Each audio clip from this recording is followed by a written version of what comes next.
Yeah, go ahead. There you go. You had it. There you go.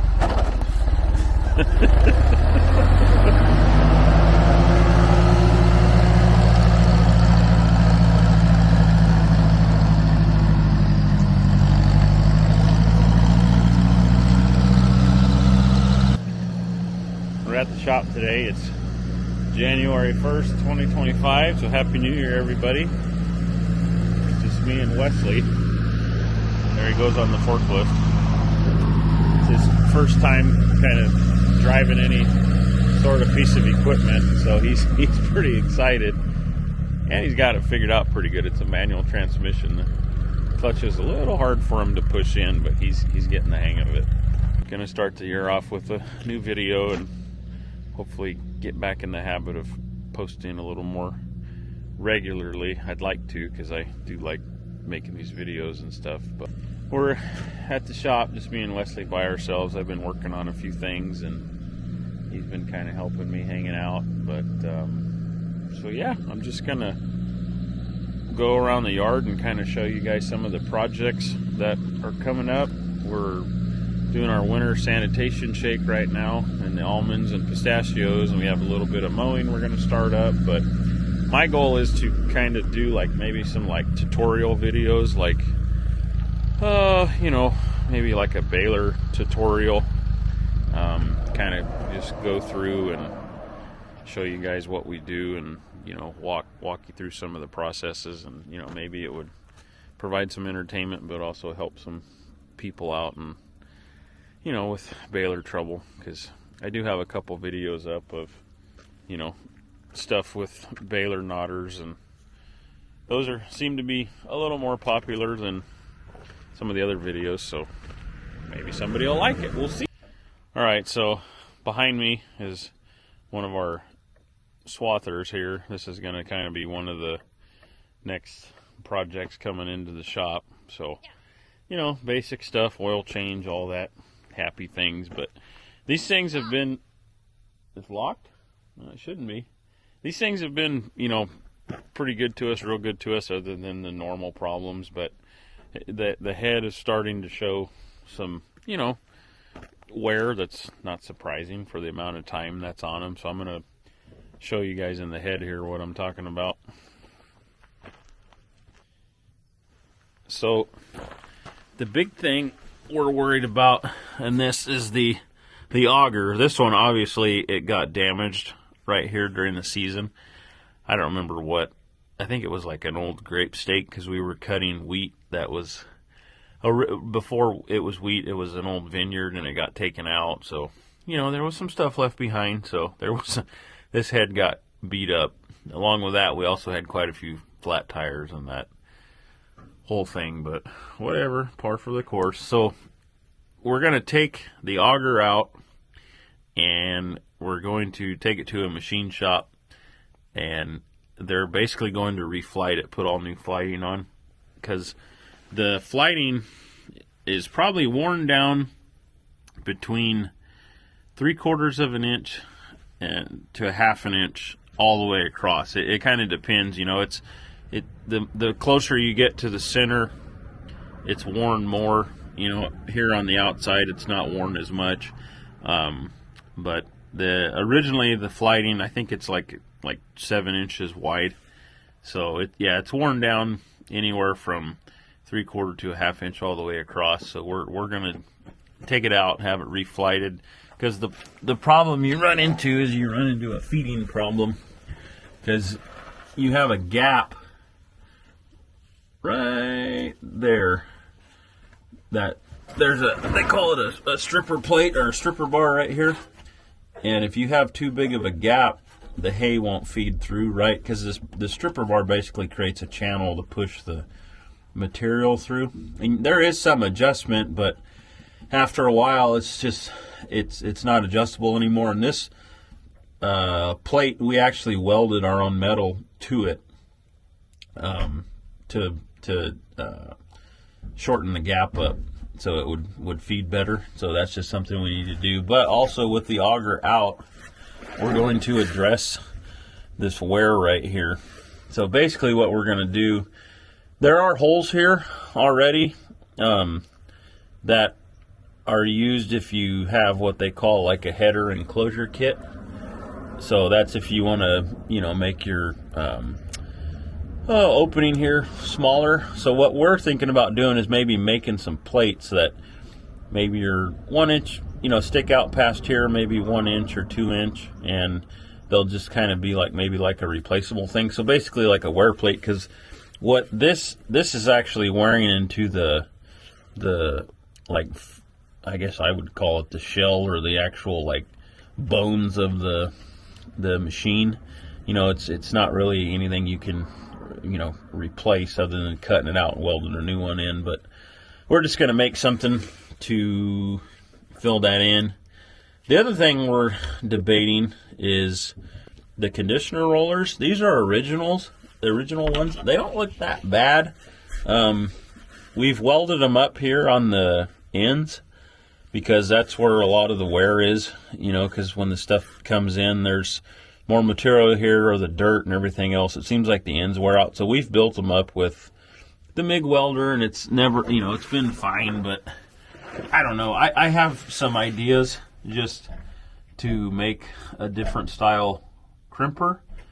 I have a broken one that's out of our Recon machine. I'll show you guys in a minute. That's what I'm kind of thinking about doing. We'll go look at that next in a little bit, but that's pretty much what we're talking about for this. And then of course with these machines, you know, the cutter bar is important. There's shafts in here that join each module, and I think this one we replaced them a couple years ago, so they should be okay. But it's actually the other one, that the other case machine that we're kind of concerned about, that it's got a little more wear in it than this one. Sorry, I'll figure this gimbal out at some point. But so yeah, that's that for the swathers. But yeah, I'm gonna go show you guys that roller I'm talking about. All right, so this is a conditioner roll that is out of our Recon machine, which is it's basically a reconditioner. You know, if you want to recrimp your rows, you know that yeah, that's supposed to be attached to that, but it had a little mishap. So anyway, I'm thinking about maybe building this style conditioner roller and putting them in our swathers. The reason being, I like the idea of this square here, you know, because there's two of these together, so they mesh together, the hay goes through and it gets crimped or pinched, whatever you want to call it, and then it allows it to dry. Well, the ones we have now, this is more of like an angle iron or a triangle shape. So I think with this is basically, I'd call it just square stock. You're going to get more pinches and bends in it, you know, because once the hay goes through here, it's going to get bent here, and then, you know, when it's meshing with the other one, the other strip's going to be in here, so then it's going to get crimped there. So I think it's just going to add more crimps to the stems, whereas, you know, with that single angle iron like we have in ours, you know, it's basically one point, so you just have it's just pinched here and here, so basically you're doubling it. So I'm hoping that you know, maybe it'll like double the crimps or the pinches. Does that make sense to you? You understand? Yeah. Okay.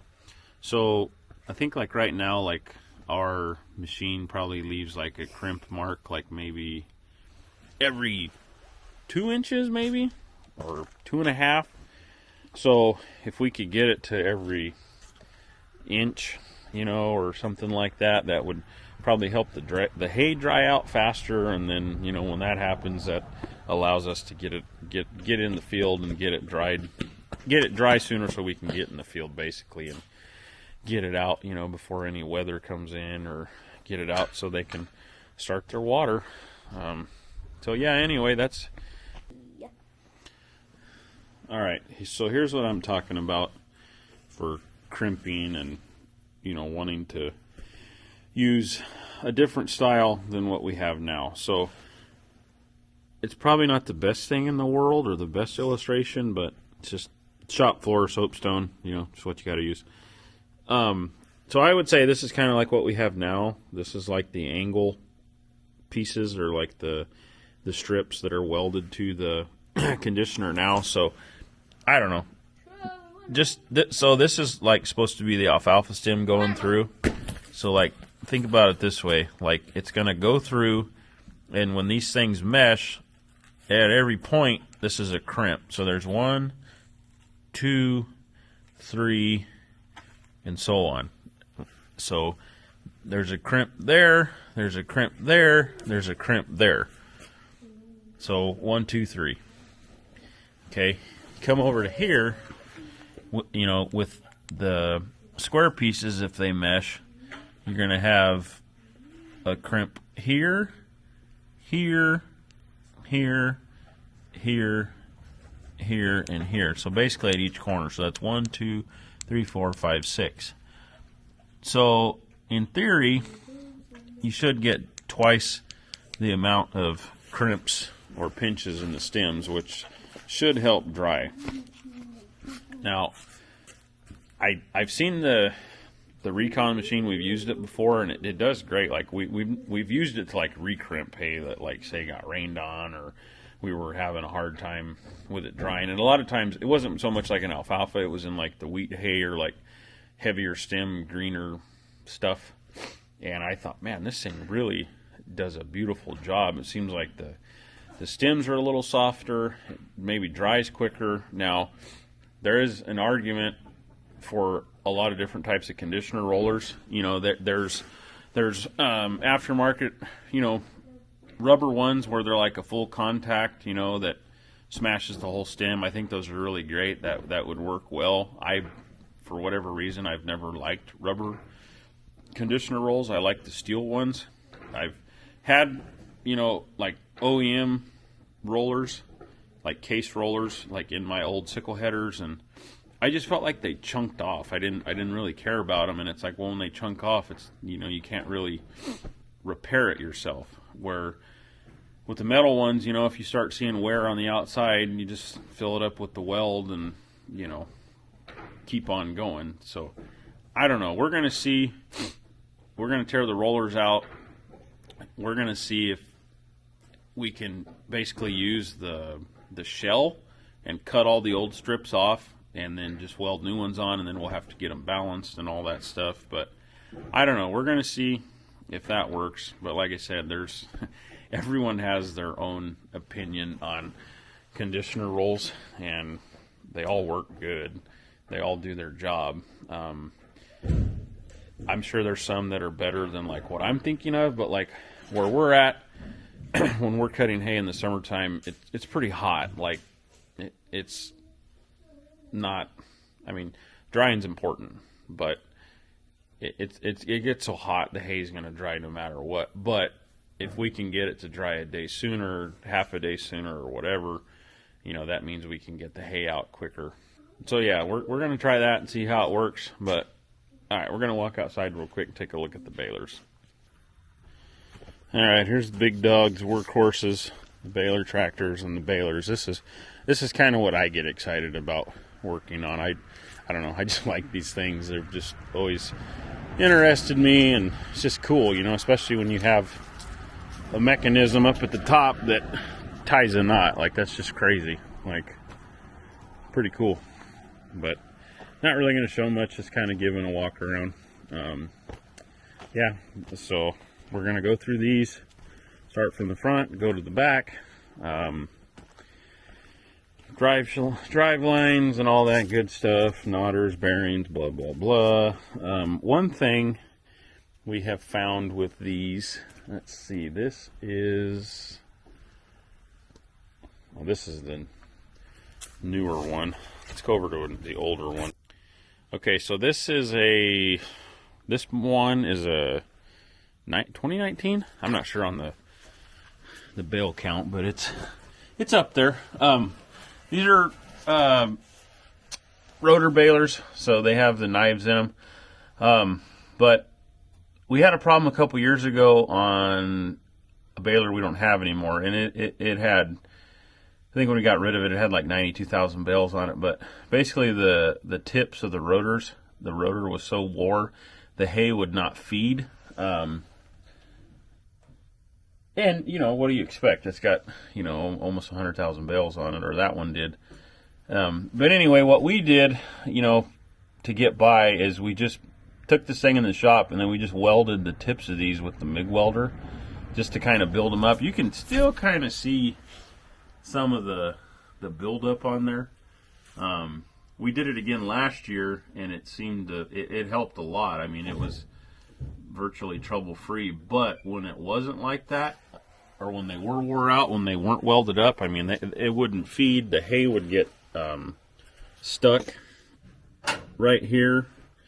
Hold on, I'm trying to figure this gimbal out. It's pretty cool, but it's weird. The hay would basically get balled up right here and stuck. And yeah, anyway, so we just brought the balers in. I welded the tips up, and it was like, holy crap, these things are like new balers. They just ate the hay. But anyway, I mean, take a look at that edge right there. You know what it looks like, and then we're gonna go over to this one. You know, and it's. I mean, look at that. It's totally different. I mean, nice sharp edges, and perfectly fine. I think this baler right here probably has, I don't know, 30,000 maybe on it. I'm not really sure, but you know, that's the difference. This baler probably has 60 to 70,000, maybe 80, and this one has probably between 20 and 30. I'd have to double check, but it still looks good. So yeah, it's kind of just a quick rundown of what we're going to do to these things. Obviously service the tractors and, you know, fix anything wrong with them. But yeah, that's kind of just what's to come, you know, in the future. I'm really going to try to post more. I know I post kind of randomly, and they've been more like drone videos and not anything of what we're actually doing out in the field. So it's a goal for this year. We'll see what happens. I'm still pretty active on Instagram, but YouTube not so much. It's just hard to sit down and edit the videos, and you know, it seems like we get so busy and forget to get the camera out. And plus, I do struggle, like, filming around people. It's like something you just got to get over, you know? Like, I don't know, like, I'm out here, it's just me and Wesley. It's no big deal, but we're going to try. We're going to see. So stay tuned. More to come. Happy New Year. So, Wesley, what did you say this morning? You said you didn't want to come out here because you didn't want to get dirty. No, and the shop's dirty. I said I didn't want to get up because I was tired. No, you liar. You said you didn't want to get dirty. And look at how much fun you have. Now you can go back to school on Monday and tell all your buddies you probably drove like the oldest forklift that's, you know, in the state of California. All right, you ready to go home? Yeah. All right, let's go. No, over farther. No. There you go. Push the clutch in. No.